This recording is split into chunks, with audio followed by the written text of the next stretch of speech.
Oi, meus amigos, minhas amigas. Vocês não estão vendo nem ouvindo errado. Só estou um pouco mais cabeludo.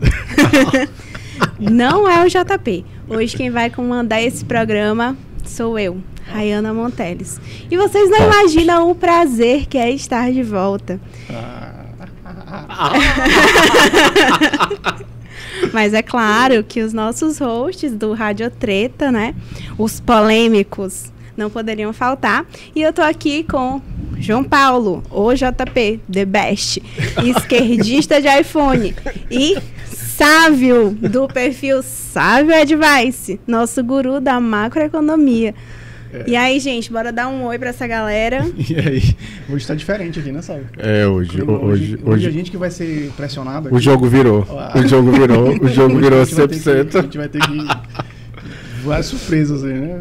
Várias surpresas. A gente vai mudar um pouco a dinâmica, né? Vamos inverter os papéis. E a gente vai tratar hoje de um tema muito pertinente, né?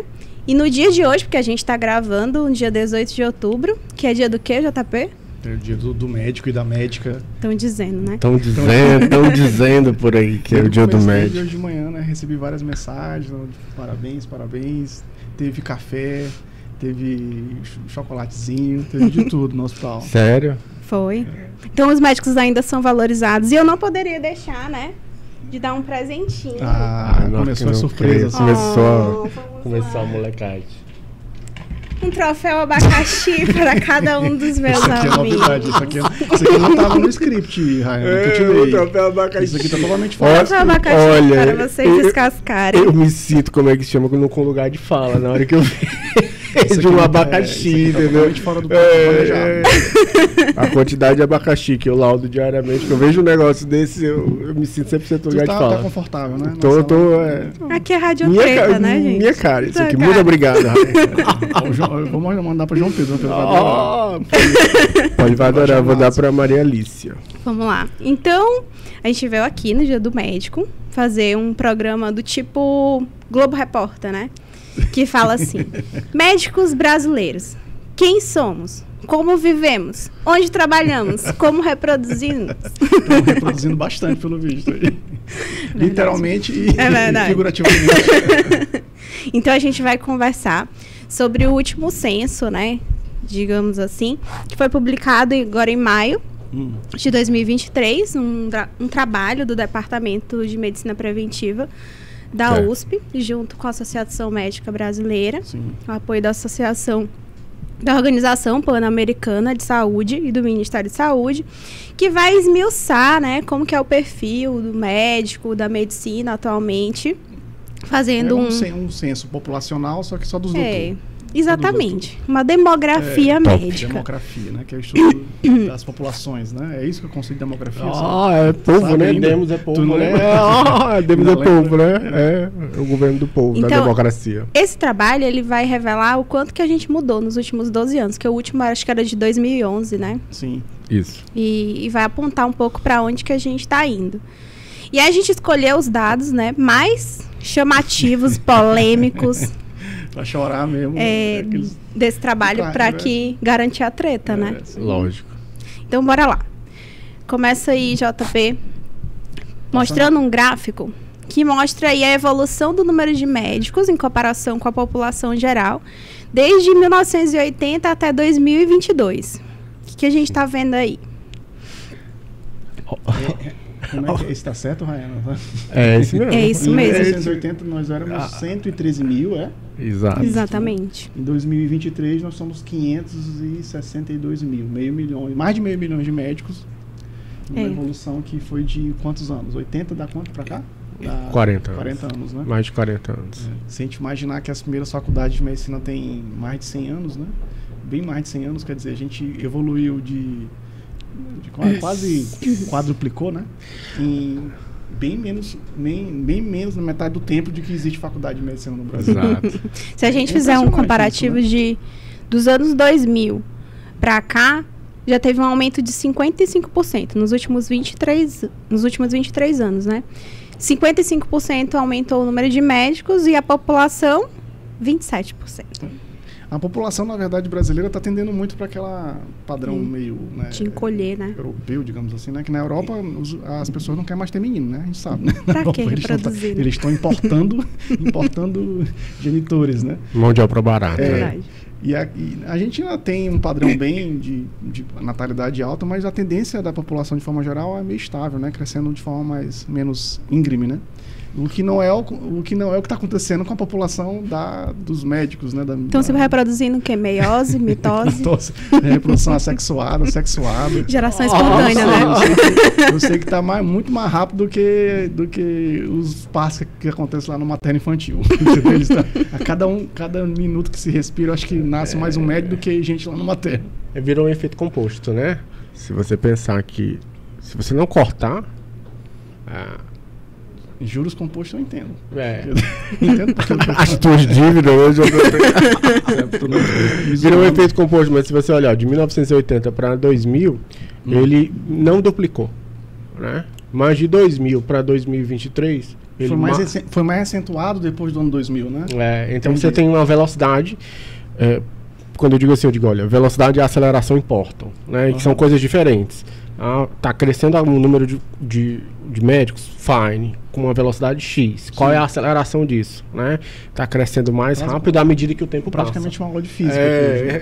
Tá crescendo mais rápido à medida que passa. O problema disso aí é que se você olhar e conversar com um médico antigão, ele vai dizer assim, olha... Antigão, seja mais específico. Antigão, mais de 45 anos. Mais de 40 anos de medicina. Não é de idade, tá? 40 anos de medicina. Ele vai te dizer assim, como eu gosto de conversar com alguns, eles olha, na minha época eu fui lá pro interior, só tinha eu. Na região, não era nem na cidade, era na só tinha eu. De, sei lá, 20 municípios. Não, né? E o que era um negócio absurdo.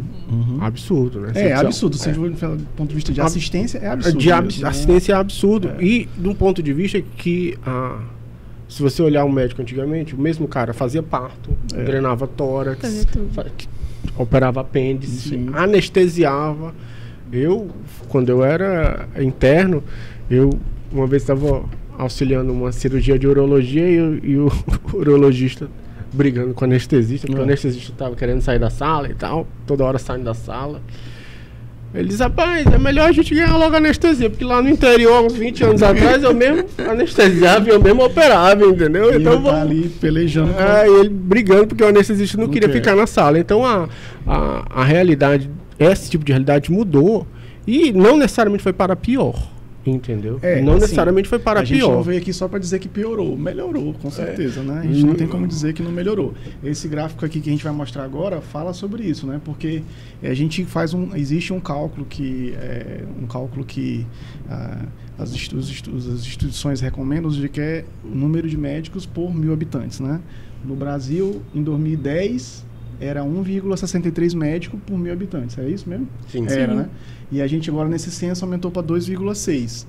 Não sei se a OMS tem alguma recomendação. Normalmente, os países desenvolvidos, pelo que eu dei dando uma lida, eles recomendam entre 4,5 e 5 médicos a cada 1000 habitantes. Então, a gente ainda está abaixo. Não é uma recomendação da própria OMS. Não, não é da OMS. Seria comparativo com os outros mesmo porque países. Isso, a gente está falando de número, a gente não está vendo da distribuição. Isso, né, a distribuição. Assim. E do modelo de saúde, né? Sim. E do modelo de saúde, né? O modelo de saúde é completamente diferente.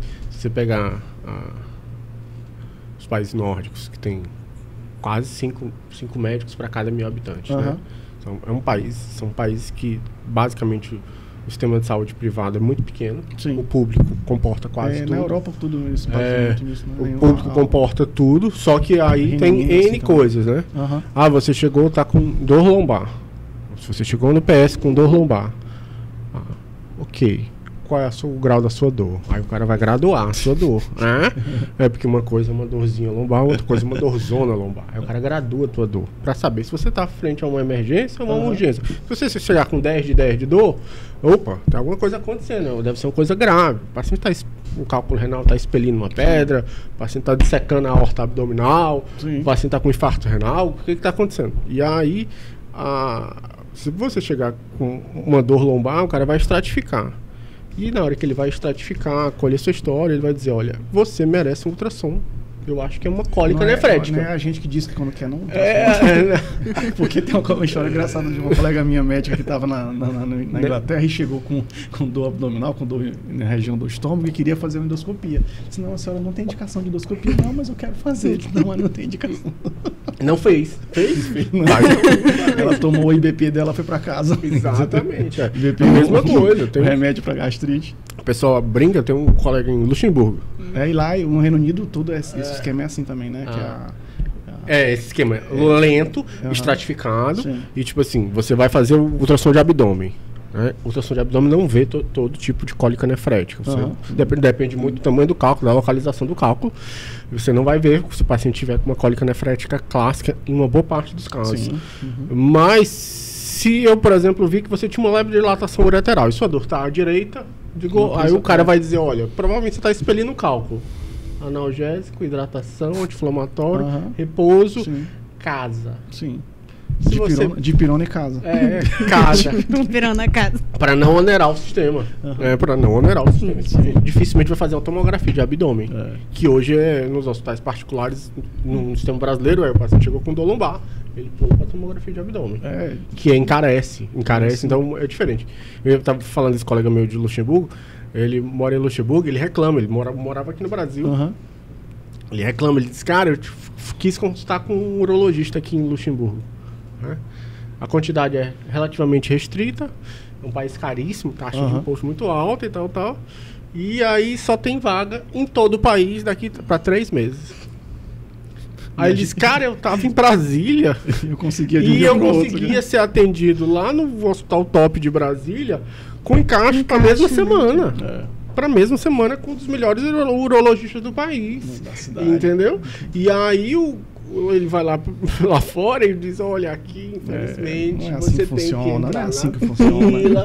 Então, para cada alho, o seu bugalho, né? São coisas diferentes. Esse aumento dessa taxa que a gente chama, né, de médico por 1.000 habitantes, ele, na verdade, é uma melhora, né? A gente não pode dizer que é uma piora, né? Não. De forma geral, não é uma piora. O que é uma coisa que a Raia não vai... Que é a questão da distribuição, né? Que não é uma coisa aumentar, mas se continuar tudo do mesmo concentrado, não vai ajudar. Sim, verdade. Então a gente vê aí nesse mapa, né, mostrando mais ou menos como que é essa distribuição em relação ao número de médicos, a população, qual que seria essa razão. E aí a gente vê nosso Maranhão aí com 1,9, né? Eu acho que é um dos piores, né? O Maranhão. O Pará, eu acho que o Pará ainda é um pior com relação a esse eu acho que 1,18. O Maranhão é 1,22. Isso é o estado todo, né? As capitais, as regiões metropolitanas acabam sendo um pouco melhor, né? Sim, mais favorecidas. Mas se a gente botar o estado todo, incluindo os interiores, né? O Maranhão ainda continua bem além bem abaixo da média nacional, que é 2,6, né? Imagina como que não era isso lá em 80, 90. Pois quando nessa época que tu falou do doutor de 40 anos atrás, que era o médico da cidade e da toda a região. Cuidando de todo mundo. Eu não imagino que como acabava virando político, né? Era prefeito. Ele acabava virando prefeito, político. Prefeito se não fosse beatificado. Se não fosse... Exatamente. Eu não gosto desse dado. Esse é um dado, para mim, ruim. O dado estratificado por estado. Porque ele não conta a história toda. E veja bem, por exemplo, você tem... Conte-nos a história toda. A história toda, assim, se você tiver uma doença rara, você vai querer ser atendido no Maranhão? Você vai querer ser atendido no Maranhão? Você vai dizer, o Maranhão tem excelentes profissionais e tal. Não precisa nem ser rara, qualquer doença mais grave. Só que aí tem N nuances aí. Então, olha... Eu tenho um cara lá em São Paulo que ele só atende essa doença rara que eu tenho. Apesar de eu ter uma doença neurológica, eu tenho excelentes neurologistas no Maranhão, mas é diferente eu ter excelentes neurologistas e um neurologista que só atende tal doença. Que estuda a tua doença há 20 óbvio, anos. Esse cara vai concentrar e drenar boa parte do país para essas doenças, né? Então, e esses caras vão estar lá em São Paulo, vão estar lá no Rio, vão estar lá em Minas, drenando esse tipo de paciente do Brasil todo. Atendendo paciente do Brasil todo. Então, para essas regiões, que você tem um atendimento mais ultra especializado, ultra focado, você precisa ter mais profissional. Você tem um profissional que só atende desmielinizante, no caso da neuro, é um cara que só atende desmielinizante, é um cara que dentro da desmielinizante o cara só atende esclerose múltipla. Esse tinha que ser tirado da conta então do médico, porque ele, na verdade, ele não atende a população, ele atende o Brasil. Exato, ele é tão específico que ele atende o Brasil. Exato, não é só tem cara que lauda só hipófise. Você acha que não tem? Tem cara que lauda só hipófise. O cara que fez neuro, mas especializou só em coluna. Sim. Tem que se pisa no dedo mindinho do pé esquerdo, faz no pé esquerdo. Tem. A unha. Eu lembro como se fosse hoje. Conheci um médico, ele fez torácica, né? E ele fez laringe. Fez cirurgia geral, torácica. Depois ele fez laringe. Aí ele foi pro interior do Brasil. Lá não tinha cirurgião torácico. Aí uma vez eu conversando com ele e tal, depois de uns 2 anos que ele tava lá, ele disse: tu operou quantas laringes lá? Eu disse: nenhuma. No interior? Nenhuma. Porque ele trabalhava num hospital de médio porte, que tinha até cirurgia torácica básica, né? Umas lobectomias de vez em quando e tal, cirurgia de mediastino, mas laringe mesmo não chegava pra ele. Essa laringe é lá pro cara lá de São Paulo que fazia só professor dele lá em São Paulo. Então, esse dado, ele não conta a história como ela é. Se você tiver por exemplo, eu tive um câncer com um tratamento específico. Acontece muito. Esse tratamento não é disponível no Maranhão. Aí você vai pra onde? E não tem que ter um profissional super top, estratificado para lhe tratar lá, para onde você for. Então, eu acho que, na verdade, esse é um dado que não tem nuance. Ele é misleading quando você lê ele de maneira bruta. Entendeu? Entendi. Sim. A gente tem até uma tabela mostrando qual que seria a razão segundo as capitais, né? Aí a gente vê como que muda. A gente tinha lá por região, na região Nordeste estava 1,9, né? Já se a gente for ver São Luís, seria 5,35. Daí seria ele já está acima do que nos países desenvolvidos. Bem acima da média nacional, bem acima de vários países desenvolvidos, né? Exatamente. Nessa hora que é uma estatística talvez um pouquinho mais aprofundada, por exemplo, se eu pegasse a quantidade a população, dividisse, olha, por leito de UTI, fizesse um coeficiente que dissesse, olha, tem tantos leitos de UTI, multiplicar pelo número de leitos de UTI, número de aparelho de ressonância magnética, tem ou não tem hemodinâmica, radioterapia, tem ou não tem radioterapia, para dar complexidade, dar nuance ao tamanho do dado. Porque esse dado bruto, ele não conta a história toda. Não, porque parece assim, aqui, então São Luís, nós estamos no primeiro mundo da medicina do mundo.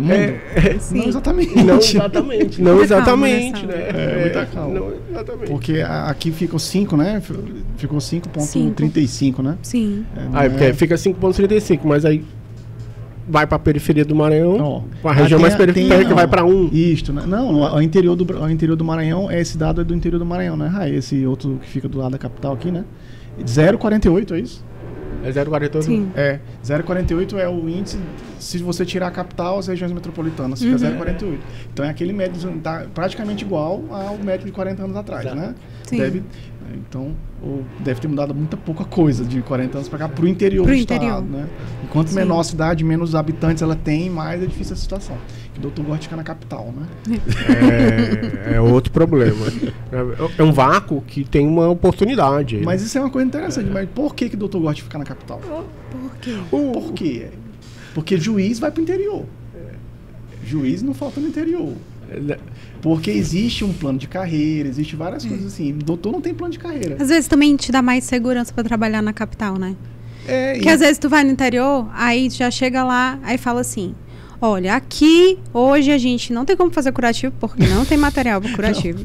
Se o paciente chegar parado, ele vai ficar parado porque não tem material para fazer reanimação. E aí tu fica naquela segurança, Quando né? eu era recém-formado, eu tinha meio pavor de interior, porque eu não me via na situação de fazer o tudão lá que tu fala, né? De fazer o parto, a anestesia e a cirurgia. Entendeu? Eu tinha 1 ano de formado, não tinha a experiência que eu tenho hoje. E hoje eu não iria porque também não ia conseguir fazer o tudão, entendeu? E naquela época também não iria porque eu tinha... então assim, mas não existe também uma coisa que eu acho bem interessante: o médico no interior ele trabalha sob o regime mais precário possível com relação não é nem remuneração, a remuneração é muito boa. Sim. Remuneração até leva o cara para o interior. Né? Só que é a instabilidade, ele está na dependência do prefeito, de ser amigo do prefeito. E me ligaram a cobrar. O doutor Leandro, que foi um dos nossos convidados, ele tem uma história muito engraçada dessa história dele ter sido demitido porque a secretária de saúde ligou a cobrar para eles. Doutor Leandro, um abraço para você. Let's Radio. Nós estamos juntos no Let's Radio. Me contrata. Que ele recebeu uma ligação da secretária de saúde dizendo, a cobrar. Dizendo, doutor, nós não precisamos mais dos seus serviços. Quer dizer, de uma hora para outra, você é simplesmente desvinculado. Então isso desmotiva, porque você vai lá, mas ao mesmo tempo você está lá, você está todo o tempo pensando, como é que eu vou sair daqui? Entendeu? Porque isso aqui é instável, isso aqui... Então, e eu vejo que as outras carreiras, principalmente essas carreiras da área jurídica, tem esse plano de carreira. O cara vai para o interior. Em alguns anos, se ele quiser, ele vai para a capital ou para uma cidade maior. Ou se ele não quiser, ele fica por lá também, se ele gostou da cidade. A gente não tem isso. Quem vai para o interior é para aventurar. Não sei, assim, vai trabalhar lá quanto tempo? Não sei. É quanto tempo o prefeito me pagar. Quanto eles não quiserem. Até trocar o prefeito. Essa interiorização do médico, eu acho bem complicada. Simplesmente ainda vai chegar na parte das faculdades, né? Simplesmente botar a faculdade no interior, achar que o médico vai ficar no interior. Não vai. Sim. Entendeu? Assim, não vai, né? Depois a gente vai conversar sobre isso. Não necessariamente vai acontecer. Mas esses dados aqui do interior do Maranhão, de 0,48, eu não vejo perspectiva de melhora, porque continua o mesmo esquema de quando eu me formei há 20 anos atrás. Do médico do interior. Aí as cidades cresceram, né? Eu sou de Santa Inês, e tem outros polos que o médico tem tido muito especialista no interior, isso é muito excelente, mas são pela iniciativa privada. Sim. Eles estão lá desbravando a iniciativa privada no interior do estado. Né? Com seus clínicas, seus consultórios, estão fazendo um bom serviço, mas por isso, o sistema público mesmo continua do mesmo jeito que era praticamente 20 anos atrás. Algumas exceções, né? Tem os hospitais regionais, né? Melhorou alguma coisa, né? Porque a gente gosta de dramatizar. Chorar pitanga, né? Senão não seria Rádio Treta. Senhor Rádio Treta, mostre aí o próximo gráfico, que aí a gente vai ver uma coisa... Nossa, esse gráfico é horroroso. Esse aqui, meu Deus. Uma coisa quando eu vi esse bem gráfico, tretosa, né? Quando eu vi esse gráfico, esse gráfico mostra esse gráfico na linha verde dói no coração ver um gráfico. A razão de médico por habitantes. E aí a gente vê que ela, né, teve um vale, né, e aí subiu. Mas a desigualdade entre as regiões do Brasil, né, entre capitais e interior, ainda persiste, como a gente estava comentando. Sim. E aí embaixo, nessa linha roxa, a gente vê o crescimento populacional, né? Isso eu te falei, a população está diminuindo de forma geral, né? Pode falar, gente, não precisa ter medo de falar. Isso aí é o padrão o STF, na verdade. O STF não está vendo. Não, olha, ainda não. A gente não vai ter nenhum ministro do STF que vai baixar uma portaria para o negócio desse. Sávio, me explica aí, por que lá em 1980 a gente tinha uma proporção de médicos em relação à população até bem alta? Aí em 2000, de repente, teve um vale e aí agora tá tendo um Dr. Boomers de novo, assim. O que foi acontecendo nos anos 2000? O que aconteceu, sabe? Primeiro que eu acho que isso é a gente chama de chart crime, né? Que é quando o gráfico é um crime, né? Porque esse gráfico é muito ruim. Porque ele não é porque assim, ele dá uma... Primeiro ele não mostra efeito cumulativo. Sim. Ele está dizendo, olha, isso é a porcentagem de aumento frente ao crescimento da população. Sim. Então, se todo ano está aumentando, o bruto está subindo, né? Sim, então, ele só te dá... ele só te tá mostrando para você a velocidade com que cresceu. Olha, a velocidade desacelerou nos anos 80 até... dos médicos. No início, e depois a velocidade aumentou. Só que para você depreender essa informação... Você tem que sentar, olhar esse gráfico e dizer, mas o que ele está querendo dizer? O que foi que aconteceu? Os médicos sumiram? Entre os anos 80 e 2000. Então, é muito mais fácil dizer, a população aumentou, não foram criadas novas faculdades de medicina, não se formou muita gente e você teve um efeito dilucional. Sim. Nessa primeira queda do gráfico. Mas o efeito dilucional é em porcentagem em relação ao número populacional. Não conta o efeito cumulativo. Aumentou o número de médicos. Aumentou, sempre está aumentando. Continuou aumentando. Só que nessa fase você olha e você diz, olha, diminuiu a quantidade de médicos. Não é isso que ele está dizendo. Ele só não aumentou na mesma proporção. Ou então... Exatamente. Não, mas o que aconteceu nos anos 2000 que aí deu o boom de novo? Tem várias possibilidades. Veja bem, na verdade, nos anos 2000, no geral, a gente teve um momento político que favoreceu o crescimento crescimento e financiamento educacional. A política de que todo mundo precisava ter diploma. Você precisa ter diploma, precisa ter diploma. Isso foi acumulativo no tempo. Olha, se você quer ganhar dinheiro, o brasileiro é necessariamente dinheirista, faz parte Você quer ganhar dinheiro, você tem que estudar. Sim. Né? Sim. Você quer ganhar dinheiro, você tem que estudar. E aí, o símbolo final do estudar era ter um diploma. É uma coisa natural. Sempre que não foi. Não necessariamente você vai estudar, você vai ganhar dinheiro. A universidade não garante. Mas não garante hoje, mas há 40 anos atrás, o cara olhava e dizia, fulano fez... Como minha mãe quando fez farmácia, há 50 anos atrás, ela... foi a primeira pessoa do interior que passou para farmácia. Sim. E farmácia na época era um negócio topíssimo, concorridíssimo, laboratório, porque não tinha análise clínica, não tinha nos interiores, você não fazia um hemograma no interior. Não tinha essa parafernália que existe hoje, que substitui o exato. Então, farmacêutico. Era um orgulho para a família mandar o estudante para a capital para que ele se formasse, tivesse um diploma e assim fosse bem sucedido financeiramente. Então, isso foi visto como uma oportunidade, inclusive para grandes conglomerados educacionais, e ocorreu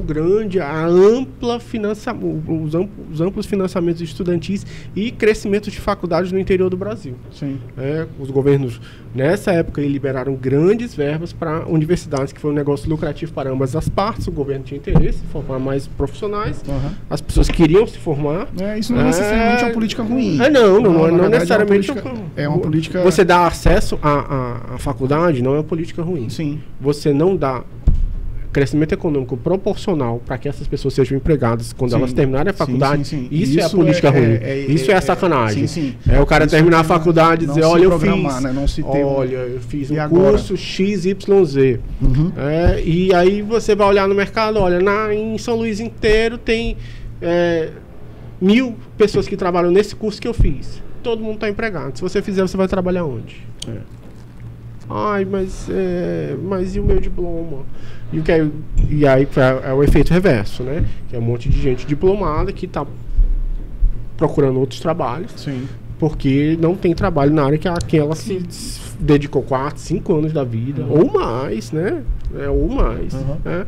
Então, o efeito de política pública foi muito ruim nesse sentido, né?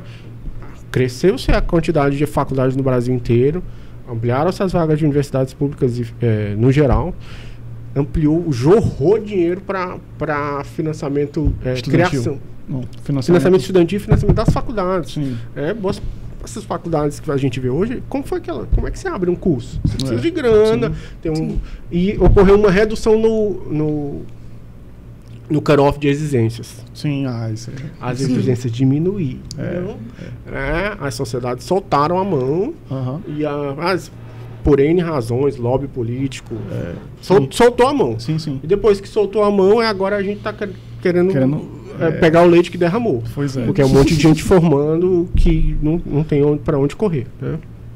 Aí agora a gente tem aí uns gráficos também interessantes, que no período de 2000 até 2022, né, 2021, que a gente tem uma evolução da entrada e da saída dos médicos, né? Sim. Média que entraram, tu fala entrar no mercado, né? Que formaram. Isso, que formaram, né? E os médicos que se aposentaram, né? Digamos saídas, assim, né? Ou saíram, foram para outro país. Celestiais e exatamente. Coisas, né? E aposentadorias. Em média, entraram uns 15 mil médicos por ano.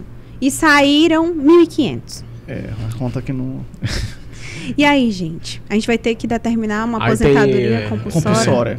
Não, tem compulsória, tem que fazer uma compulsória. Quantos médicos aposentam? Trabalha... Não aposentar, não, né? Médico não costuma aposentar. Ele não gosta de aposentar. Não sabe se aposentar, não costuma se aposentar.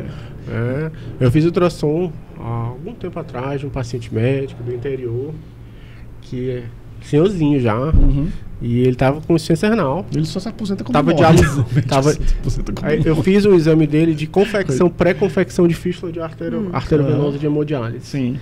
E ele ainda disse, doutor, como é o pós-operatório da fístula? Oh, meu Deus.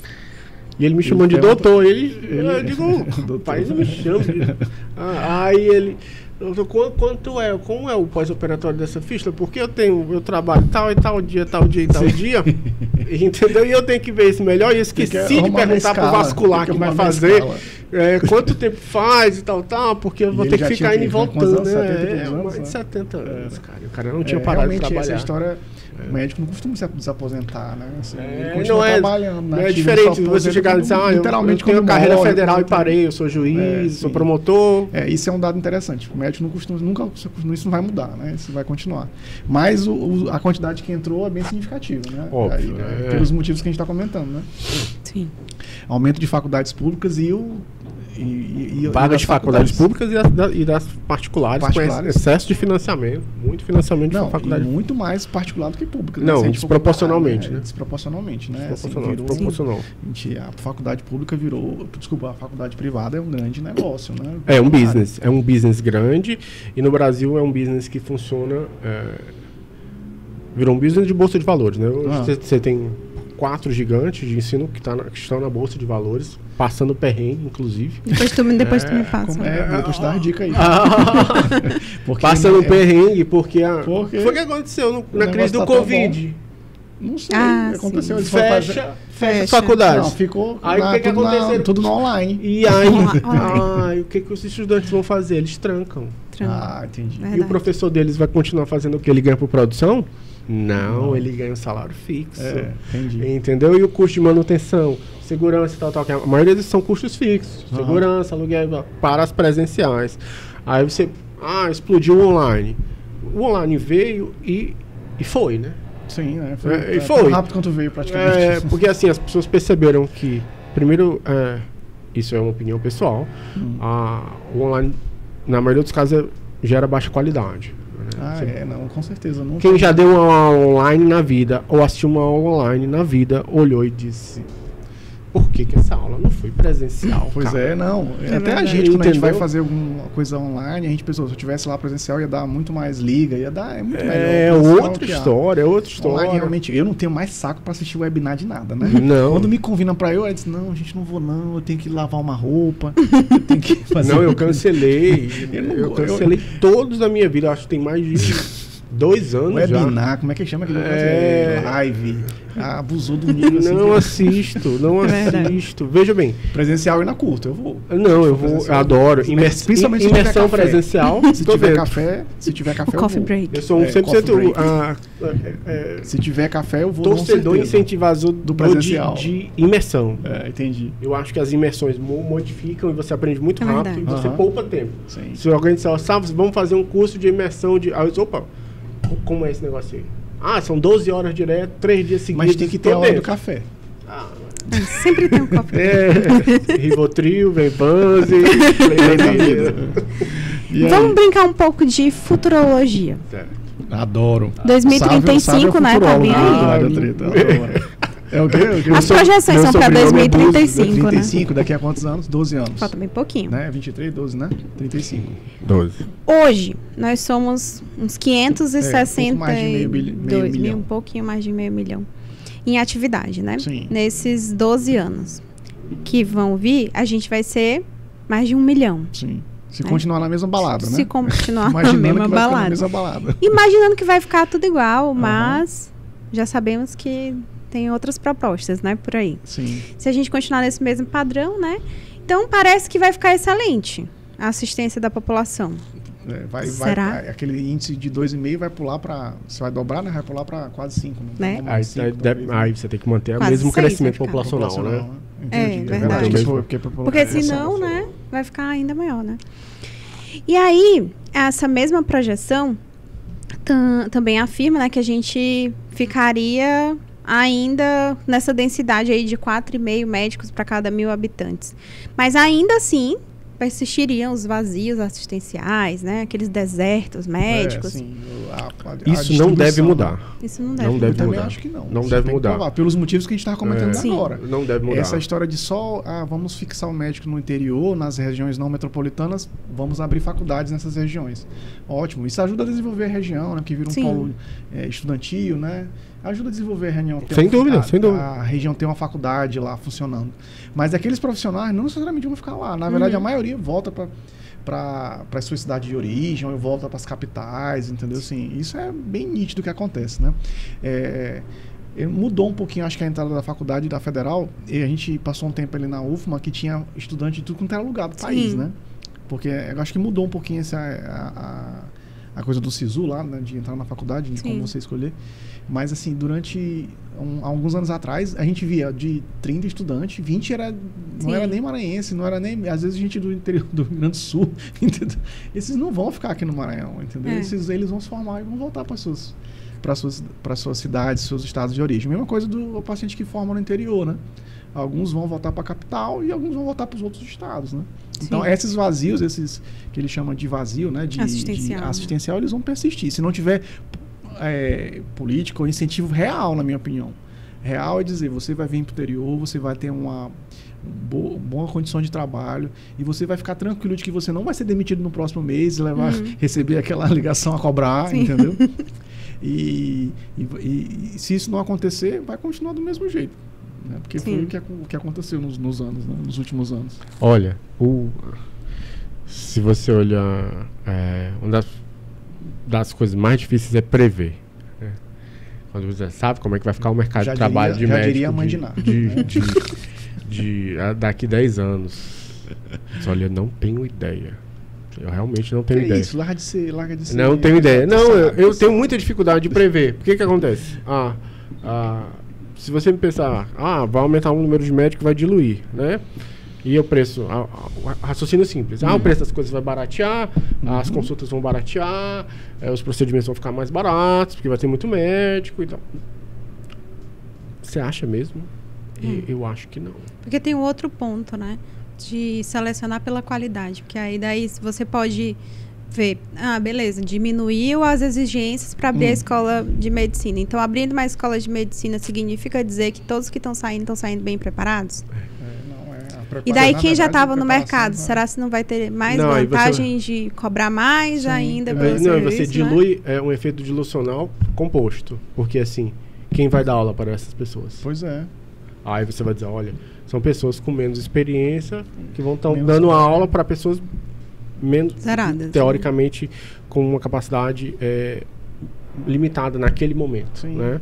Capacidades até mesmo de estrutura física, de laboratórios. Estrutura física mesmo. Porque assim, olha, a gente tava brincando que na minha faculdade tem essas centros de realística, não sei das contas, né? Simulação realística. No professor do interior do Maranhão que está tendo faculdade de medicina, meu Deus do céu, eles não ficam... Aí o cara quer saber, por exemplo, você vai ver que tem várias faculdades americanas, você tem cota. Cota de procedimento. Por exemplo, você tem que formar, você tem que ter feito no mínimo tantos partos, 10 punções lombares. Sei lá, porque você tem que fazer. Porque se um paciente chegar na emergência com suspeita de meningite, você não vai fazer a punção lombar do paciente. Sim. Quantos estudantes de medicina que saem hoje das faculdades sabem fazer punção lombar? Eles praticamente não fazem procedimentos. Assim. Aí as faculdades viraram faculdades expectantes. Tem pouca mão na massa. Pouquíssima mão na massa. E medicina é eminentemente prático. Com certeza. Eminentemente um negócio só prático. Na teoria, eminentemente prático. Eu lembro que eu tinha um colega de faculdade que ele... todo mundo brincava que ele tinha muita dificuldade de aprender, né? Que ele era devagar para aprender. Mas, para compensar isso, o que ele fazia? Ele morava no hospital. Massa, né? Morava no hospital. Sim. Chegou o internato. Quem era o topíssimo? Todo mundo sabia as teorias todas, mas ele sabia fazer a sutura, ele sabia fazer tudo. Sabia com quem falar. Olha, o paciente está com isso. A suspeita é isso. Pede um parecer para fulano resolver. Entendeu? Ele já sabia os caminhos das pedras. Aí já fazia paracentese, já sabia passação da vesical e sonda naso. Entendeu? Que parece bobagem, mas não é. Isso tem um efeito cumulativo absurdo no estudante de medicina. Você ter colocado a mão, visto, diz, olha, isso aqui é assim, eu passei uma sonda tanto e tanto tempo. Porque é uma realidade que aumentou o número de vagas, aumentou o número de estudantes, mas as estruturas de aprendizado não aumentou na mesma proporção. Virou... O universitário continua o mesmo, materno-infantil mesmo. E a gente recebe internos da UFMA, que aumentaram o número de vagas, e de Pinheiro. Eles vêm na hora do internato, fica aquelas salas tudo cheias, eles não conseguem botar a mão na massa, tem que competir com o residente, que também está lá para aprender, e ele é até a prioridade. E eles acabam vendo tudo só no olhômetro mesmo. E assim, aquele que eu te mostrei, né? Aquele dia no grupo que a gente discutiu, que é o Taleb, né? Ele tem um livro. Né, o cara é árabe. Monstro. Sou mais eu. É uma das pessoas mais inteligentes que eu já li na vida, hein? E aí ele fala, tem um livro dele que é o Skin in the Game, né? Que você tem que ter, pra você ter uma boa opinião sobre qualquer coisa, você deveria ter no mínimo a sua pele em risco, né? A pele em risco, né? Ela te melhora, torna a sua opinião mais palpável, mais justificada e mais recheada para você ter a sua tomada de decisões diárias. Simplesmente. Se você não se expõe a tomar o risco... Assistir uns vídeos na internet e pode emitir opinião sobre tudo, né? É só você perguntar para qualquer intensivista. Você já assistiu quantos vídeos de um acesso venoso profundo? Aí ele vai dizer, assisti tantos, que todo mundo já assistiu. Quantos você passou? E aí, depois que você assistiu, você passou o acesso, foi parecido, ele vai dizer... Não, real, né? Fazer outro rolo completamente diferente. Eu acho que não tem ainda organização suficiente. Acho que a faculdade devia ter cota de procedimento. Sim. Como tem lá no fora. Tudo tem que ser estratificado. Você passou pelo internato de GO. Ótimo. Quantos partos você fez? Quantos partos você fez? Normal. Você não precisa ser sido bem sucedido. Aí que é a bobagem, ele pode ter sido ajudado. Auxiliado, não sei o que lá. Não, você tem que estar lá. Você sentou lá junto com o seu preceptor, ajudou o bebê a fazer descer e tal. Se você essa experiência já é muito válida. É super válida, porque quando ele fizer um dia dermato, aí ele vai atender uma grávida e vai ter uma conexão mental lá na mente dele que vai fazer ele lembrar, não daquele caso específico, mas fazer ele agregar informação com muito maior facilidade. Minha impressão. Ainda não tem isso. Isso vai prejudicar muita gente, porque você tem pouca gente. As faculdades, no geral, estão virando faculdades de disciplinas expositivas. Como se o cara tivesse feito história, geografia e tal. Não tem nada errado com história e geografia, mas ela não tem uma parte. Né? São disciplinas teóricas. São disciplinas teóricas. A gente vai botar a mão na massa em algum momento da nossa carreira, né? Então, mesmo quem vai fazer dermato, quem vai fazer psiquiatria. E não adianta o cara se esconder na sub, né? Sim. Não, eu não tô fazendo nada não, mas na sub eu vou fazer. Eu vou fazer. Isso é verdade. Aí vai baixar um clique na hora e tu vai ser o super proativo da sub que vai fazer tudo. Cara. Acho que não, né? Agora esse gráfico, ele vai sair um pouco, né, dessa questão de relação número de médico e habitantes. E a gente vai ver dentro dos coleguinhas, né, quem são, né, mais do gênero masculino e do gênero feminino. E aí a gente vê uma coisa interessante, né, que começa a mudar o padrão. A gente, nessas projeções, a gente vê uma população médica que é muito mais feminina e muito mais jovem também, como a gente vai ver na frente, jovens né? Com X ou com J? Jovens, lembrando, JP, que eles consideram jovens até 45 anos, tá? Como é que é? Depois de 45 deixa de ser jovem? Deixa de ser jovem. Pois eu acabei de passar de cruzar essa linha aí. Não, acho que as mulheres estão dominando. Na verdade, já há mais tempo. A minha impressão de que há mais tempo. Quando eu entrei na faculdade há 20 anos atrás, a gente era mais homens ainda, mas nitidamente as mulheres foram dominando, entendeu? Assim, eu trabalho no hospital, eu sou o único homem de todo o meu setor. Todos os outros colegas são médicas.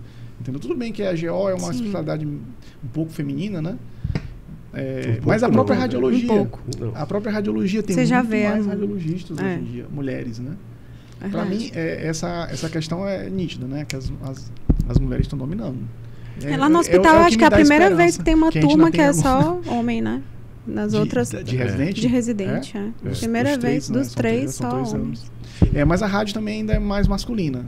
Né? Ainda é mais masculina, de forma geral. Mas as médicas estão dominando as colegas. Eu acho isso que é a nossa... Agora o que está acontecendo? O que está acontecendo?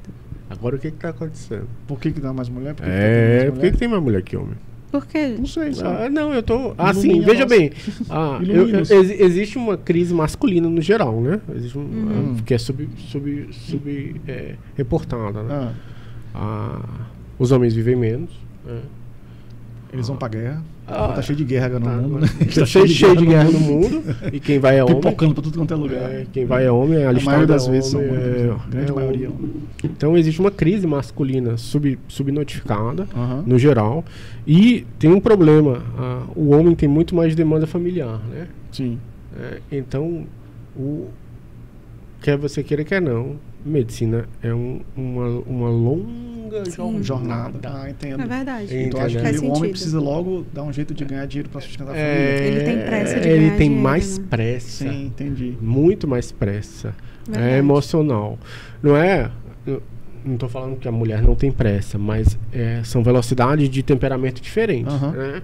Então, se você pensar, olha só... E a nossa formação é muito grande, né? Muito longa, formação. Né? 6 anos. Aí o cara diz, olha, eu vou fazer 3 anos de residência. 9. Mas eu não posso fazer só uma residência, eu tenho que fazer um R+. Aí você vai fazer um R+. 10 anos aí tem brincando, né? 10 anos brincando. Aí o cara diz, não posso fazer um R+ de 1 ano, tem que ser 2 anos. Aí vai 11 anos. E nessa brincadeira vai passando o tempo. Né? E você está construindo um grande currículo, né? Para tirar os olhos lá na frente. Para talvez tirar parte desse currículo em ganho financeiro, depois de 10 anos de formato, sustentado por quem? Aí já tem outro problema. É outro problema, porque lógico, no geral, é muito mais comum o homem dizer, não, eu não quero que meu pai me banque. Sim. Entendeu? Entendi. Eu não quero que meus pais me banquem. Lógico, tem vários colegas... Eu te juro que eu não pensei nisso não. Tem muita pressa. O homem é diferente, ele tem muita pressa. Eu quero ganhar dinheiro logo, eu quero fazer isso, bababá, e a conta, e vamos fazer isso. Então ele tem uma pressa emocional. Isso é uma impressão completamente subjetiva, lógico, mas essa é a impressão que eu tenho. Inclusive é um fenômeno mundial, né?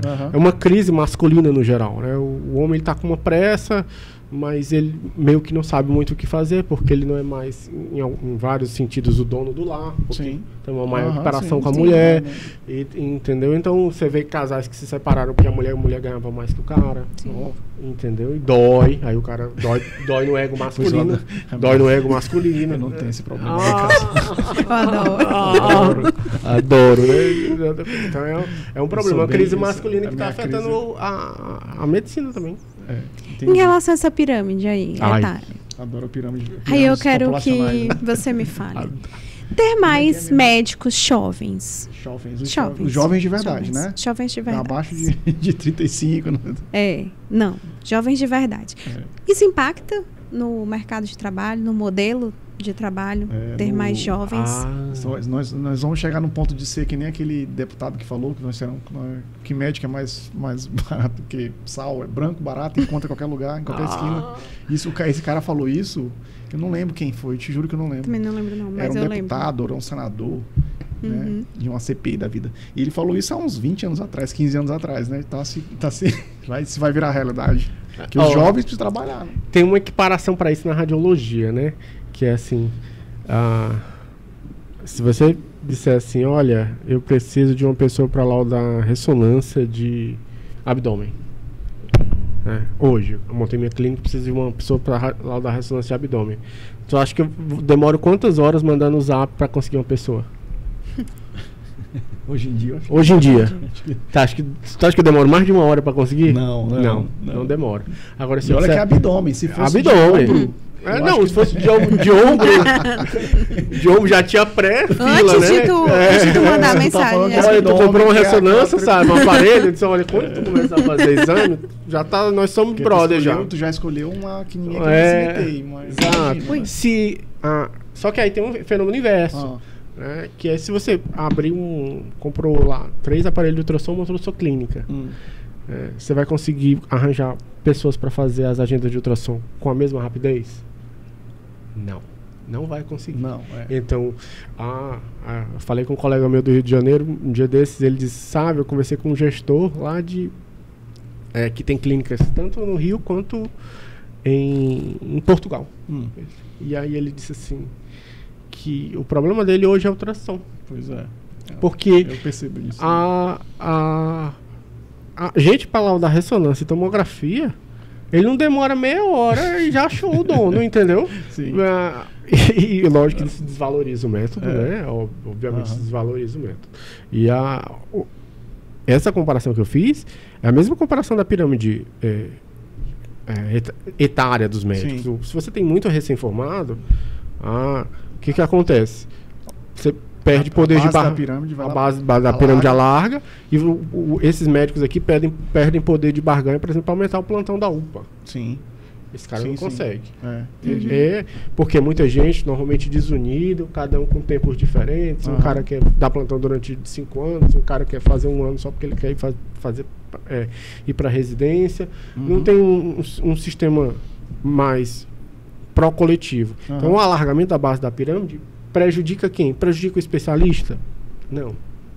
Ele não prejudica o especialista. Inclusive, porque o especialista realmente não está mais na base, né? Ele não está mais na base. Ele está mais em cima. Ele não prejudica o especialista. Inclusive, ele torna o especialista mais necessário.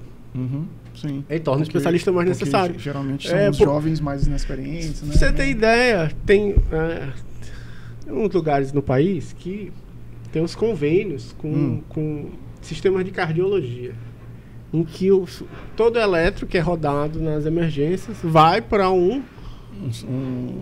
como fosse um telelaudo da cardiologia do eletro, para o cara olhar e dizer, olha, tem ou não tem um supra de ST e tal, e é um infarto ou é um IM sem supra e tal. Se você está na emergência e você não sabe olhar o ECG, what is going on? Né? O que está acontecendo? Sim. Então você tornou o especialista muito mais necessário nesses casos, porque a base está muito ruim para poder resolver esse caso até o fim. Tem plano de saúde que é o contrário. Que tem uns planos de saúde que adoram um clínico bom. Não sei se vocês sabiam disso. Que resolve 90% das coisas. Tem plano de saúde que adora clínico bom. Porque o clínico bom pede pouco exame. Pouco parecer para especialista. Pouco parecer, encaminha pouco. Né? Inclusive, eu já ouvi falar de colegas que foram retirados de alguns planos de saúde porque o colega encaminhava demais. Não, o contrário. Parecer demais, pede exame demais, não sei o que lá. Não. O cara que é muito bom, ele é querido por esses planos porque ele resolve tudo na base, que na verdade não tem nada de errado com isso, né? Se uma pessoa é um clínico bom e consegue colher uma história boa e dizer, olha, isso deve ser isso, vamos pedir só tais e tais exames. Caso venha tudo normal, a gente expande a investigação. Não, porque hoje eu morro de medo quando o cara diz assim, sabe, eu vou pedir tudo para esse paciente. Como assim? Tudo? Qual o tamanho do seu tudo? Defina entendeu? Porque assim, sorologias são basicamente quase infinitas. Eu vou pedir painel disso, painel aquilo. Magnésio, cobre, boro. A tabela periódica. Então, quando o cara me diz assim, sabe, tal paciente está assim, eu vou pedir tudo, é um red flag absurdo. Porque você está dizendo que você não tem ideia do que você está fazendo e que você não conseguiu filtrar. Lógico que na prática, às vezes, você não consegue filtrar, é possível. Sim. Mas... Pois é. Tem que pensar... Não, isso é uma coisa... Era para ser exceção. Né? Era para ser exceção, entendeu? Então, vai estar surgindo já um mercado para clínicos muito bons, porque o cara resolve quase tudo. Mercados, por exemplo, não sei se vocês sabem como é que funciona home care, né? Mas essas empresas que fazem home care, elas têm baixo interesse de que o paciente seja internado. Sim. Porque se o paciente for internado, a empresa reduz o ganho. Então ela prefere ter um clínico bom rodando os pacientes dela que resolva tudo. Para ela diminuir a quantidade de repasse que ela vai perder se ela precisar internar o paciente. Sim. Então, para ela, um clínico bom que resolve, que pede pouco exame, esse cara é o filé. Para ela, o cara pede tudo, pediu para o paciente internar, era só uma ITU, e bababá. Aí eles veem como red flag e tiram o cara. Infelizmente. Entendi. Então, ter muito jovem tira esse poder de barganha que tu falou, tira né? Muito jovem nessa pirâmide aí, isso aí vai ser inevitável, né? Com tanto de gente entrando, como a gente viu, as entradas muito superior às saídas, as entradas são das pessoas jovens, né? As entradas dos recém-formados. Sim. Vamos ver um capítulo agora em que a gente vai comparar o que o Sávio adora. Ai, cara. Números. Podre, o Sávio é podre. Quando eu falei pra ele que a gente ia discutir esse negócio do demografia brasileira, aí ele disse, me manda aí que eu não leio mais nada em português. Aí disse, muito chato. Então eu mandei pra ele lá. Ele mas é porque, veja bem, eu tive que estudar isso aí. Tu teve que usar o Google Translate pra mudar pra inglês pra tu poder estudar? É porque eu não conheço inglês. Não conhecia a pra inglês para regional. ler o trabalho em inglês, porque não, senão a compreensão não é a mesma, entendeu? Então compara aí, sabe? Nossa realidade do Brasil aí com 2,6, né? 2,6. Essa é aquela taxa de médicos por 1.000 habitantes, Uma né? razão de médicos por 1.000 habitantes. Onde está o Brasil aí? Aponta aí, JP. Um verdinho aí, ó. Aqui, ó. Ele tá... O Brasil tá aqui e tá um pouquinho abaixo do Japão. Do Japão. Aliás, quase igual, Japão, né? Quase. E aí que tá o detalhe. Unidos, né? A saúde no Japão é boa? Boa pergunta. Não sei dizer. A saúde no Japão é boa. E o que foi que aconteceu? Por que a gente precisa aumentar a quantidade de médicos se a saúde no Japão é boa? O modelo de saúde é diferente, né? É difícil, né, comparar esses dados com o Japão é desse tamanhozinho, menor do que o Tocantins, entendeu? Então, mas é igual aos Estados Unidos, um pouco mais dos Estados Unidos. Os Estados Unidos é mais parecido com o Brasil, um sistema na condição de ser um país gigantesco também, Sim. né? Com muitas diferenças regionais também. Só que assim, os Estados Unidos tem um modelo de saúde dos que tem, né, talvez seja o pior e o mais oneroso. Ele é um modelo totalmente securitizado e que se você pode quebrar se você adoecer. Você pode quebrar quem? Quebrar o seguro? Não, a pessoa pode quebrar. Você pode ir à falência. Sim. Você pode ir à falência. Porque assim, você paga um seguro, seu seguro é de $70 mil, por exemplo. Aí você sofre um AVC, um acidente de trânsito, N coisas. Quando você entra no hospital americano, aquele hospital é privado. Então o cara que vai querer, o gestor quer que você use tudo o que tem no hospital. Sim. Porque ele vai captar em cima do teu da quantidade de dinheiro que você pagou no seu seguro. Sim. Então se você tinha $70 mil, eles vão querer espremer aqueles 70 até onde der. Inclusive, você vai espremer e você vai ficar negativo. Aí vira um financiamento imobiliário. Entendeu? Você vai dever, se você... a conta deu $200 mil, seu seguro era só 70. I'm so sorry. Você vai financiar o resto, né? Você vai financiar o resto. E você é obrigado a financiar. Sim. Nas condições que a instituição vai te fornecer. Sim. Então é um modelo maravilhoso, porque é a high quality. Né? Você tem tudo de muita excelente qualidade. Porém, você pode quebrar. Você tem N histórias de brasileiros que foram para os Estados Unidos. Eu vi há uns 5, 6 meses, quando eu estava pesquisando algumas coisas sobre o tema. Tu queria emigrar? Tu tá querendo emigrar? Tu sabe que eu sou curioso, né? Eu comecei a estudar essa história de imigração americana e eu desci na Toca do Coelho de Alice e comecei a ver uns vídeos e tal. Aí eu vi um caso de um cara que foi para os Estados Unidos, migrou para os Estados Unidos, ele e a mulher, e os dois foram trabalhar. Aí ela escorregou. Não pode descer. Mão no chão. Fratura de couro. Sim. O seguro deles era bem pequenininho, acho que era só $20 e poucos mil. Foi pro hospital, cirurgia e bababá. Sabe que a ortopedia nos Estados Unidos é a especialidade mais concorrida. É a especialidade mais concorrida de todas, é a ortopedia. Aqui também acho que é bastante concorrida. Não é, mas nos Estados Unidos é a mais concorrida e aqui tem mais... Remunera melhor. Em torno de $600 mil ano. Então você tira aí a média. Sim. $600 mil por ano. R$3 milhões aí, brincando. E aí a ortopedia, mas ela remunera tudo isso por quê? Material, cirurgia e tal. E aí o cara tiveram que operar o braço dela e tal, e ele quebrou. Pois é, teve que voltar, fugir dos Estados Unidos. O rádio e ela quebrou o rádio e o bolso. Tiveram que voltar pro país, juntar dinheiro e bababá e tal, pra tentar sanar a dívida. Até hoje eles não voltaram para a aventura de novo. Porque o inesperado acontece. Pois é. Aproveitando que falando aí de especialista, né? Hoje nós somos mais de 321 mil especialistas. cerca de 62%. Então dá 62% dos médicos em atividade no Brasil, né, são especialistas. O número de médicos cresceu, então a gente espera que especialista também cresça. E o que é especialista, né, para o CFM? O padrão seria a residência, né? Aí estão aumentando, será o número de vagas na residência, será se aumentaram também, né? Precisa ver isso aí. E aí a gente tem nessa tabela mais ou menos como é que está essa distribuição, né?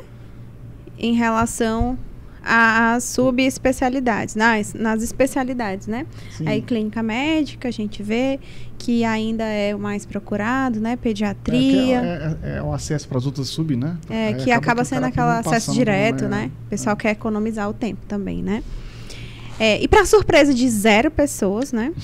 Quem tem conhecimento do momento médico atual, as 3 especialidades que mais cresceram, que vocês acham, assim? Clínica médica cresceu 160%. Medicina da família e comunidade, 246%. E quem? Ficou em terceiro lugar. Radiotretas.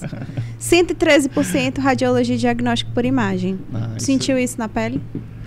Tu percebeu esse 100% aí? 113%? Sim, só? Veja bem, você tem ideia, na cidade que eu morava, que tinha 150 mil habitantes, ela tinha, isso há uns 12, 13 anos atrás, na cidade toda, tinham 6 radiologistas.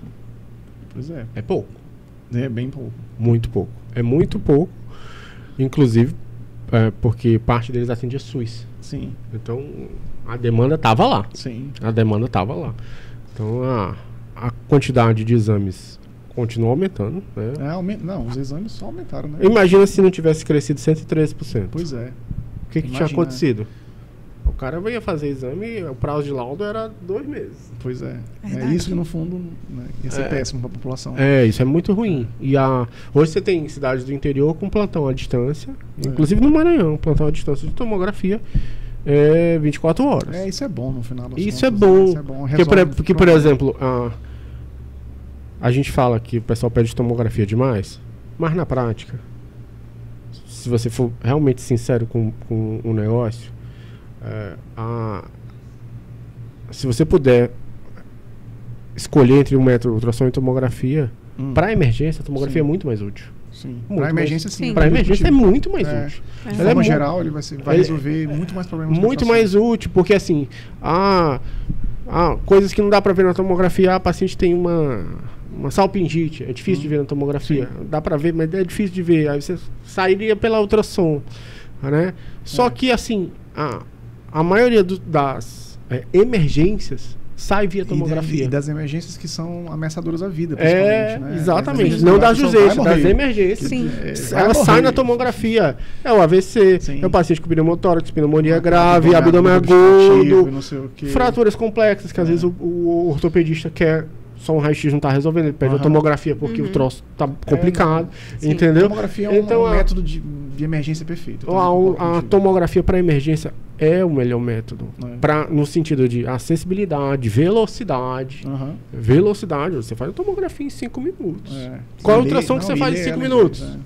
E lê ela em 10, 15 minutos. Então você consegue dar respostas rápidas e precisas, com muita facilidade. Sim. Então eu acho que tem que mais expandir tomografia mesmo para emergência. Uma colega minha médica, que eu estava no interior fim de semana passada, ela dizendo que ela achou, quando eu estava reclamando lá, que tem muito radiologista, não sei o que, João, mas está tão melhor. Ela é neurologista, né? Está tão melhor. Os meus pacientes aqui do interior, eu peço tomografia, a colega lauda lá do Mato Grosso, e eu recebo os laudos bons, entendeu? Me ajuda muito. Isso para tu ver, né? Tudo não tem só o lado ruim, né? Tem um lado bom. Não tem. Mas é nítido isso aqui, né? De 103%, né? Não, São Luís, por exemplo, quando eu me formei, só existia... Aliás, quando eu me formei, não existia nenhuma residência em radiologia em São Luís. Há 20 anos atrás não existia residência. Então não formava nenhum radiologista São Luís. O Maranhão não formava nenhum radiologista. Todos iam para fora e voltavam.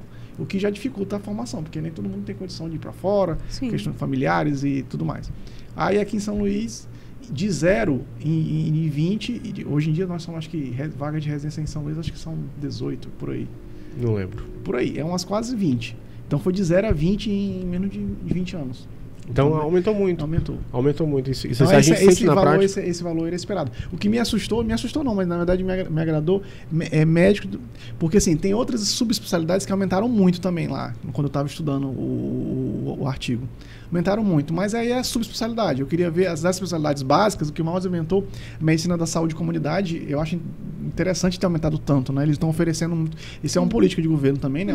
Oferecer essas vagas de residência para tornar o cara especialista nisso, né? Acho que um ponto de ter aumentado a medicina da família e comunidade foi por aquele programa do governo, o Mais Médicos. Porque aí eles faziam concomitante, né? Eles trabalhavam 2 anos pelo Mais Médicos e aí eles saíam meio que com a graduação como se tivesse feito residência em medicina da família. Então isso foi atrativo, porque eles recebiam como se estivessem trabalhando e saíam especialistas com especialidade. Hoje o jogo virou de maneira que, por exemplo, se você procurar concurso público para radiologia, não tem. Acabou. Vocês estão querendo fazer radiologia, que estão assistindo a gente. Não tem concurso para radiologista. Acabou. Né? Mas se você procurar lá, ela entra lá no PCI concurso, né? Você vai ver que tem bastante concurso para clínica médica, as básicas todas. GO, clínica médica, gastro, cardio, pediatria. Hoje o Maranhão sofre uma carência de pediatras. Né? Vocês sabem disso. Mas por quê? Porque há 15 anos atrás, quando eu estava na faculdade, o pediatra que era o chefe dizia assim: olha, gente, não façam pediatria. A pediatria é muito ruim, não tem exame complementar. É só consulta. Né? Não tem procedimento. Essa era a narrativa, né? Sim. Essa era a narrativa. A especialidade boa é a especialidade que tem procedimento e tal. Diz, olha, você está... Isso talvez fosse verdade há 20 anos atrás, hoje não é mais. Se sua especialidade tem muito procedimento, fine. Quais? Eles são remunerados de que maneira pelo plano de saúde? Entendeu? Se for uma baixa remuneração... Se a remuneração for ruim e o risco for alto... Pois é. Não compensa. Fuja. Entendeu? Cara quer dizer, olha, eu quero fazer... GO. Para mim, uma das melhores especialidades que tem. Né? Ela é uma especialidade que tem atenção básica, tem cirurgia, tem procedimentos. Tem procedimentos. Consulta, e ela te dá N possibilidades. Você pode, desde fazer só obstetrícia, só gineco. Então, talvez uma das especialidades mais amplas que tem. Só que aí você vai dizer, olha, eu vou fazer patologia. Excelente. Mas você é o exame complementar. Você não tem a consulta. Você é o exame complementar. Entendeu? Então, o teu poder de barganha vai muito para baixo. Porque você é o exame complementar. Patologista até hoje é uma das pessoas que tem menos, né? Tem poucos patologistas e é um mercado fechado no Brasil inteiro. Porque apesar de ter poucos patologistas, tem uma demanda crescente, não houve valorização do método financeiro. Entendi. Ele não caminhou. Né? Aí a pessoa ficou sem incentivo de fazer. Né? Então, falando aí para os nossos caros ouvintes e telespectadores. Quando a gente olha essa tabela, que seria da especialidade e a idade média, né? Será que dá alguma dica, assim? Os velhos, né? Os médicos de 35 e os mais de 55, os velhos. Já que médico não se aposenta, né? Mas tem alta celestial. Só tem alta celestial, né? Vamos ver se dá para dar alguma dica, assim, né? Aposentadoria celestial. Será que dá pra gente ter uma dica para aqueles que ainda vão prestar ali para residência? Os que estão se formando, né? Da idade média. Como seria a boa especialidade para se escolher? É aquela que tem mais jovens, mais velhos? Que a média está alta de idade ou a média está baixa? Depende. Se a média está muito alta de idade, quer dizer que é uma especialidade que provavelmente teve pico no passado e que hoje é uma especialidade em decréscimo. Aí você vai dizer, olha, talvez eu veja isso como uma oportunidade, porque ninguém está querendo ver mais essa especialidade. Se eu vejo que as pessoas... que eu estou cheio de gente jovem buscando essa especialidade, provavelmente está overload, né? Tem gente demais buscando. Pois é. Por exemplo, psiquiatria. Psiquiatria é uma especialidade que está todo mundo buscando agora, cresceu bastante. Muito jovem buscando psiquiatria. Porque muito jovem psiquiatra, eu digo. Muito jovem psiquiatra, exato. Porque você percebe, é uma especialidade relativamente bem remunerada, não faz procedimento.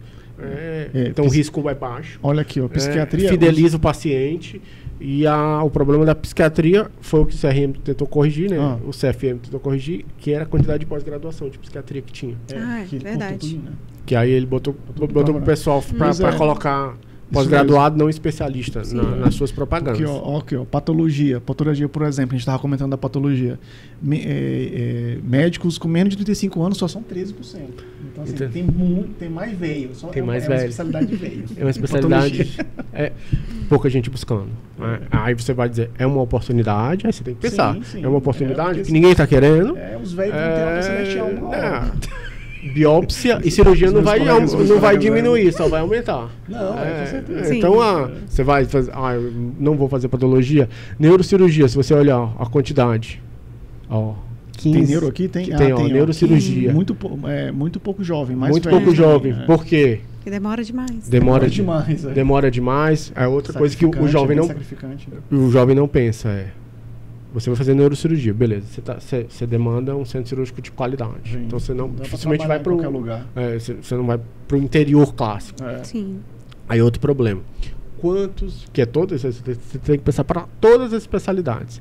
Num hospital grande, maior hospital da sua cidade, precisa de quantos neurocirurgiões? Pois é. Precisa mesmo de quantos neurocirurgiões? Sim. Às vezes, um ou dois neurocirurgiões resolvem o problema naquele hospital. Porque não tem essa demanda tão grande, entendeu?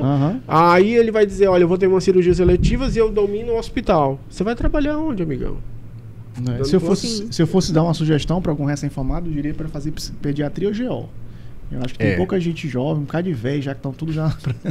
Não, se eu fosse dar uma sugestão, conselho para alguém, ou faça uma área cirúrgica que esteja atrelada à geriatria, tipo urologia. Urologia é uma área que está atrelada a paciente de mais idade. A população está envelhecendo, maior procura por urologistas, especialidade cirúrgica, que tem consultório e que a população está envelhecendo. Psiquiatria é excelente, não tenho nada contra psiquiatria, só isso que eu mencionei. E a radiologia? Esse dado da radiologia significa o quê? Por exemplo, tem 21% de menos de 35 e tem 26% de mais de 55. Então esse bolo está onde? Todo brigando por exame. Brigando por exame. Porque tu imagina, tem pouca gente velha, tem muita gente jovem naquele bolo ali, ó. Brigando por exame. Entendeu? Brigando por espaço. Aí vai baratear o exame, né? Porque a gente não tá querendo, tem um poder de barbanha. Isso aqui não é reserva de mercado. Não é reserva de mercado. Não faça radiologia, não. Aconselhamento, entendeu? Pediatria. Por que pediatria? Pediatria virou a psiquiatria, na minha opinião. Virou, como assim? Ela trata as mães, né? Não, no sentido... A pediatria fideliza o paciente. Entendi. A pediatria fideliza o paciente. O psiquiatra, se você gostar do seu psiquiatra, você volta e você passa... Vai ajudar a vida indo com ele. O pediatra, enquanto a criança for pequena... não dá alta, né? Não tem questão de dar alta. Não dá alta, você não termina o procedimento. Então a pediatria hoje virou uma psiquiatria de antigamente. Mas tem a psiquiatria tem uns que se dão alta, né? Eu, por exemplo... Não, aí é outra história. Mas se eu fosse fazer uma especialidade hoje, provavelmente seria uma especialidade clínica ou uma especialidade cirúrgica que tivesse ligada à geriatria. Por exemplo, dificilmente eu faria cirurgia vascular. Por quê? Especialidade ligada à alta complexidade. Quantos cirurgiões vasculares você precisa para um hospital? Sim. É pouco, é para resolver o problema. Aí vocês vão brigar pelas cirurgias estéticas. Sim. Entendeu? Acaba saindo pela tangente. E agora, né, já no finalzinho do nosso podcast, a gente vai conversar um pouco sobre o que a gente já conversou até no começo, mas vamos amarrar, que é uma coisa que todo mundo enxerga, né? Que nos últimos 10 anos... a gente teve a maior expansão do ensino médico, né? E aí a gente vê pelos gráficos o quanto que isso foi muito mais à custa de vagas em instituições privadas, né? Sávio, esse aumento todo, né, foi praticamente nessas escolas privadas. 64% foi em aumento de escola pública, de vaga em instituição pública, e 358% instituições privadas. 300 parece os juros. Eu não falei errado. É isso mesmo. É isso mesmo. De aumento de vagas de escolas privadas. 358% nos últimos 20 anos. Uhum. É um bom modelo de negócio, né? Que tu falou que até depois vai passar pra gente. As lá. dicas.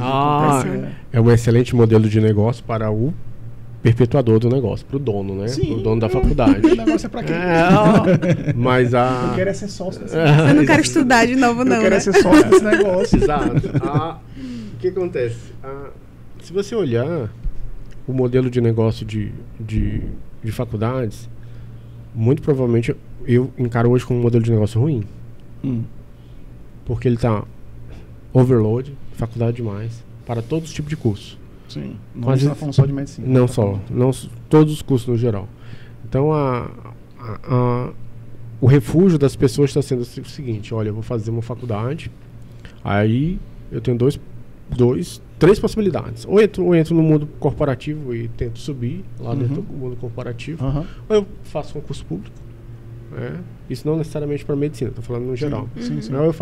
Ou eu vou empreender. Desses três, mais difícil é empreender. Porque você pode fracassar e ainda ficar devendo, né? Empreender. Não, com certeza. Você pode fracassar e ficar devendo. E nunca mais se erguer, inclusive. Sim. Pode ser dívida para uma vida toda. Então, a tomada de... na verdade, o excesso de expectativas que as pessoas têm com faculdade... De formar né, talvez um dos maiores venenos que a gente tem hoje em dia. A solução dos problemas. Não vai acontecer. Por isso que é muito engraçado, porque há pessoas com hoje menor formação, mas que fazem serviços mais simples, que são considerados serviços de baixo calão, hoje ganham mais do que muitos formados. Sim. Entendi. Entendeu? Porque você fez... Porque o cara tem uma mão de obra que hoje em dia está em falta. Quer ver? Vocês conhecem quantos marceneiros? Marceneiro eles estão recusando o serviço. Tu não tem a condição de lá. Eu quero para semana. Nunca. Só você pensar. Daqui a 3 meses a gente conversa. Quantos advogados você conhece? Você conhece mais advogados ou mais marceneiros? Tem mais advogados. Entendeu? Você conhece. Vamos pegar uma profissão não tão frequente. Você conhece mais fonoaudiólogos ou marceneiros? Você vai conhecer mais fono. Entendeu? Então lógico que a estatística da gente é enviesada por área da saúde, mas advogado não é. Então a gente conhece mais advogado do que a gente conhece marceneiro, a gente conhece mais advogado do que conhece eletricista. Então o que está acontecendo? O que está acontecendo? Está acontecendo que esses profissionais têm alta demanda e pouca gente está querendo fazer. Ninguém quer fazer mais curso técnico, porque gourmetizaram o superior. Mas o cara hoje que abre uma mecânica, você chega no mecânico, qual é o serviço de mecânico que hoje que sai menos de R$300? Sim. Entendeu? Então, gourmetizaram demais o ensino superior e aí a gente está vivendo o que a gente vive hoje. Existem N possibilidades, você pode ser feliz sem ter um diploma superior, inclusive muito bem sucedido financeiramente. Entendi. Sem ser um outsider, sem ser um gênio do empreendimento, entendeu? E tocar a sua vida muito bem. Eu tenho um amigo meu que é padeiro. Ele não tem ensino superior. E aí, ele tem uma família, 3 filhos, vive muito bem, entendeu? Trabalha que só. E eu faço o quê? Trabalho que só, do mesmo jeito. Eu trabalho mesmo. Às vezes ele chega lá em casa, a gente conversa, aí ele diz, cara, eu passei ontem, cheguei em casa, era quase 9 horas da noite, fazendo pão e tal. Eu disse, cara, eu tava aí, eu laudei até tantas horas, acordei de madrugada pra laudar também e tal. E cada um com suas pitangas. Cada um tem seu choro, entendeu? Não tem nenhum melhor do que o outro, não. Mas ele tá conseguindo passar muito bem sem ter ensino superior. Sem ter ensino superior. É uma profissão de que é essencial, eu diria, tanto quanto médico. De pão, e quantos padeiros você conhece? Pior do que eletricista. Quantas pessoas sabem fazer pão? Gostoso, você conhece? Não. Então, né, gente, a gente viu que se a gente for entrar hoje, né, no site lá do MEC, vai estar lá, edital, né, aberto para abertura dos novos cursos de medicina. A gente já viu que a intenção de interiorizar o médico, mas a gente também já conversou que talvez não seja a solução dos nossos... Nem seja essa só a intenção. Provavelmente a intenção não é só interiorizar, a intenção é baratear, né? Também, Diminuir a gente custo, tá indo né? só pela intenção. Boa intenção. Boa. A intenção é baratear, óbvio. A gente brincou esses dias. A inteligência artificial não vai substituir o radiologista. Vocês lembram quando a telemedicina era proibida? Até recentemente. Né? Porque é óbvio que eu acho que para você atender alguém bem, o médico tem que me consultar, né? Tem que estar aqui na minha frente. Tem gente que acha que não precisa. Eu acho que é super necessário, inclusive a condição sine qua non para qualquer atendimento médico. Lobby de plano de saúde para baratear, porque aí o plano de saúde abrindo uma taxa. A Covid acelerou esse processo. O que acontecia? Já aconteceu em várias cidades aqui do Maranhão. Tem um plano de saúde lá, blá, blá, blá, e eu tenho reumatologista, que é uma especialidade que não tem muito. Sim, aí eram, sei lá, 6 reumatologistas, 10 reumatologistas numa determinada cidade. Aí os reumatologistas diziam, não, a gente não vai atender para esse plano, não, porque esse plano paga R$40 a consulta. Aí eles diziam, não, mas tem um reumatologista que atende online lá de São Paulo. Chique. E aí chique. E bota os pacientes para serem atendidos online. Sim. Telemedicina. E gourmetizaram isso também. Como se fosse uma coisa boa, uma coisa excelente. Olha, não sensacional. Não é sensacional. Verdade. E vai entrando, né? Vai entrando e vai passando. Gente, o artigo é imenso. 346, sei lá, páginas. Eu li tudo, vamos falar mais. A gente trabalha aqui, né? Aqui é trabalho, né? A gente não vai falar dele tudo, não? Eu queria falar mais. Mas já tá piscando uma luzinha ali atrás, né? Já piscou. E a gente queria discutir mais dados até sobre a residência médica em um outro episódio. Entendi. Certo. E se vocês quiserem se despedir, passar uma mensagem. Muito bom, obrigado, Rai, por ter topado esse desafio. Foi um desafio, né, Rai? Foi. A gente inverteu os papéis aqui, a gente ser os comentaristas, não os apresentadores. Entendeu? Foi muito bom. Obrigado, minha amiga. Foi muito obrigado, Rai. Nossa parceria continua. Que a gente continue nossa parceria. Foi ótimo. Descasquem o abacaxi. Obrigado, o abacaxi foi uma surpresa muito legal. Gostei. Muito obrigado. Tchau, gente. Um abraço. Encerrou tudo.